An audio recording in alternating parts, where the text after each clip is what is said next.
Doctor A Jayathilak സംസ്ഥാനത്തിന്റെ പുതിയ chief secretary. 1991 batch IAS ഉദ്യോഗസ്ഥനായ എ ജയതിലക് നിലവിൽ ധനവകുപ്പിൽ അഡീഷണൽ ചീഫ് സെക്രട്ടറിയാണ്. ശാരദാ മുരളീധരന്റെ ഈ മാസം 30-ന് വിരമിക്കുന്ന സാഹചര്യത്തിലാണ് ഇന്ന് ചേർന്ന മന്ത്രിസഭായോഗം എ ജയതിലകിനെ ചീഫ് സെക്രട്ടറിയായി തിരഞ്ഞെടുത്തത്.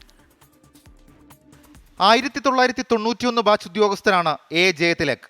തിരുവനന്തപുരം മെഡിക്കൽ കോളേജിൽ നിന്ന് MBBS ബിരുദവും IIM-ൽ നിന്ന് PG സർട്ടിഫിക്കറ്റ് കോഴ്സും പൂർത്തിയാക്കി. സിവിൽ സർവീസ് കരിയർ തുടങ്ങിയത് മാനന്തവാടി സബ് കളക്ടറായി. കൊല്ലത്തും കോഴിക്കോടും ജില്ലാ കളക്ടറായ Jayathilak Kerala tourism development corporation managing ഡയറക്ടറുമായി.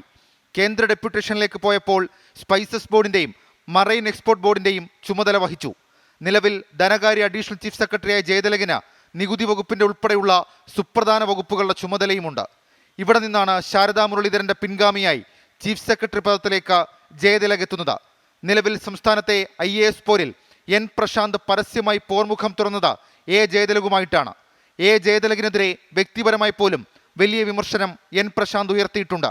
Jayathilak ഉൾപ്പെടെയുള്ള മുതിർന്ന ഉദ്യോഗസ്ഥരെ സമൂഹമാധ്യമത്തിൽ അധിക്ഷേപിച്ചതിനാണ് N പ്രശാന്തിന് സർവീസിൽ നിന്നും മാറി നിൽക്കേണ്ടി വന്നത്.